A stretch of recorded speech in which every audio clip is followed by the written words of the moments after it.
بسم اللہ الرحمن الرحیم۔ شروع اللہ کے نام سے جو بڑا مہربان نہایت رحم والا ہے۔ السلام علیکم۔ یہ تقریباً 1957 کی بات ہے کہ فرانس میں کہیں ایک رہائشی عمارت کی نکڑ میں ترکی کے 50 سالہ بوڑھے آدمی نے چھوٹی سی دکان بنا رکھی تھی۔ ارد گرد کے لوگ اس بوڑھے کو انکل ابراہیم کے نام سے جانتے اور پکارتے تھے۔ انکل ابراہیم کی دکان میں چھوٹی موٹی گھریلو ضرورت کی اشیاء کے علاوہ بچوں کے لیے چاکلیٹ، آئس کریم اور گولیاں ٹافیاں دستیاب تھیں۔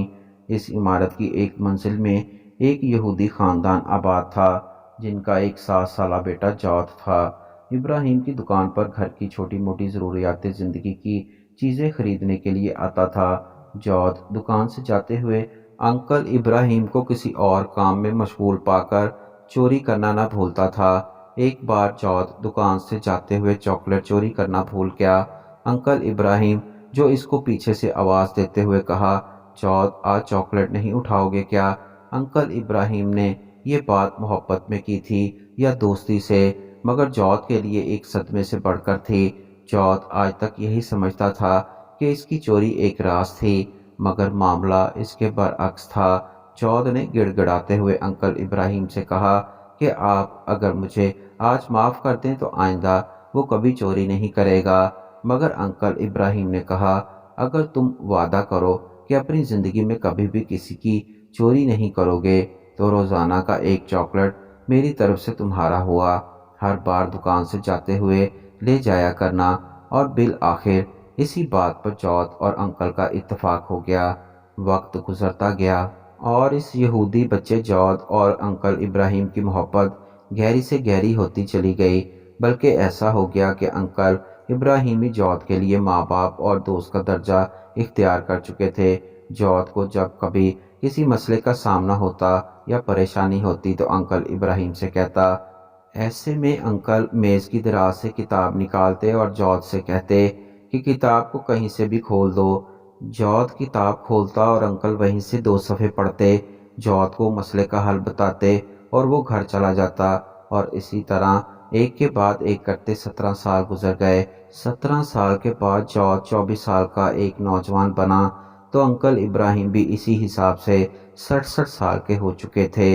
دائی اجل کا بلاوا آیا اور انکل ابراہیم وفات پا گئے۔ انہوں نے اپنے بیٹوں کے پاس صندوقچی چھوڑی تھی۔ ان کی وصیت تھی کہ ان کے مرنے کے بعد یہ صندوقچی اس یہودی نوجوان کو تحفے میں دے دی جائے۔ جارج کو جب انکل کے بیٹوں نے صندوقچی دی اور اپنے والد کے مرنے کا بتایا تو جارج بہت غمگین ہوا، کیونکہ انکل ہی تو اس کے غمگسار اور مونس تھے۔ جارج نے صندوقچی کھول کر دیکھی تو اندر وہی کتاب تھی جسے کھول کر وہ انکل کو دیا کرتا تھا۔ انکل کی نشانی گھر میں رکھ کر دوسرے کاموں میں مشغول ہو گیا، مگر ایک دن اسے کسی پریشانی نے آ گھیرا۔ آج انکل ہوتے تو وہ اسے کتاب کھول کر 2 صفحے پڑھتے اور مسئلے کا حل سامنے آ جاتا۔ جارج کے ذہن میں انکل کا خیال آیا اور اس کے آنسو نکل آئے، کیوں نہ آج میں خود کوشش کروں۔ جارج اپنے آپ سے بولتے ہوئے مخاطب ہوا، لیکن کتاب کی زبان اور لکھائی اس کی سمجھ سے بالاتر تھی۔ کتاب اٹھا کر اپنے 23 عرب دوست کے پاس گیا اور اسے کہا کہ مجھے اس میں سے 2 صفحے پڑھ کر سناؤ۔ مطلب پوچھا اور اپنے مسئلے کا اپنے تئیں حل نکالا۔ واپس جانے سے پہلے اس نے اپنے دوست سے پوچھا، یہ کیسی کتاب ہے؟ تیونسی نے کہا، یہ ہم مسلمانوں کی کتاب قرآن ہے۔ جارج نے پوچھا، مسلمان کیسے بنتے ہیں؟ تیونسی نے کہا، کلمہ شہادت پڑھتے ہیں اور پھر شریعت پر عمل کرتے ہیں۔ جارج نے کہا، تو پھر سن لو، میں کہہ رہا ہوں۔ جارج نے کلمہ پڑھا اور مسلمان ہو گیا اور اپنے لیے جارج اللہ القرآنی کا نام پسند کیا۔ یہ نام کا اختیار اس کے قرآن سے والہانہ محبت کا کھلا ثبوت تھا۔ جارج اللہ نے قرآن کی تعلیم حاصل کی، دین کو سمجھا اور اس کی تبلیغ شروع کی۔ یورپ میں اس کے ہاتھ پر 6000 سے زائد لوگوں نے اسلام قبول کیا۔ ایک دن پرانے کاغذات دیکھتے ہوئے جارج اللہ کو انکل ابراہیم کے دیے ہوئے قرآن پاک میں سے دنیا کا ایک نقشہ نظر آیا، جس میں بر اعظم افریقہ کے ارد گرد لکیر کھینچی ہوئی تھی اور انکل کے دستخط کیے ہوئے تھے۔ ساتھ انکل کے ہاتھ سے یہ آیت کریمہ لکھی ہوئی تھی، ترجمہ، اپنے رب کے راستے کی طرف دعوت و حکمت دو اور عمدہ نصیحت کے ساتھ جواد اللہ کو ایسا لگا جیسے یہ انکل کی اس کے لیے وصیت ہو۔ اسی وقت جید اللہ نے اس وصیت پر عمل کرنے کی ٹھانی اور ساتھ ہی جید اللہ نے یورپ کو خیر باد کہہ کر کینیا، سوڈان، یوگینڈا اور اس کے آس پاس کے ممالک کو اپنا مسکن بنایا۔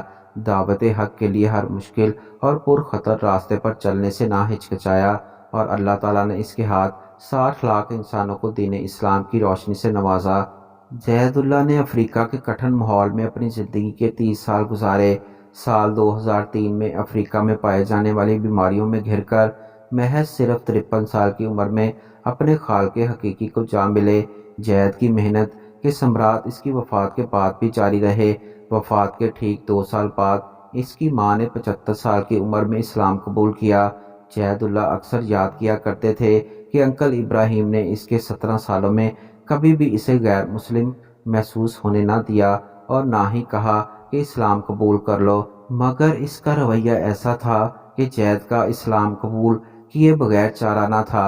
آپ کے سامنے اس واقعے کے بیان کرنے کا فقط اتنا مقصد ہے کہ کیا مجھ سمیت ہم میں سے کسی مسلمان کا اخلاقی اعداد و اطوار کردار انکل ابراہیم جیسا ہے کہ کوئی غیر مسلم جواد ہم سے متاثر ہو کر زید اللہ القرآنی بن کر میرے مذہب اسلام کی اس عمدہ طریقے سے خدمت کر سکے۔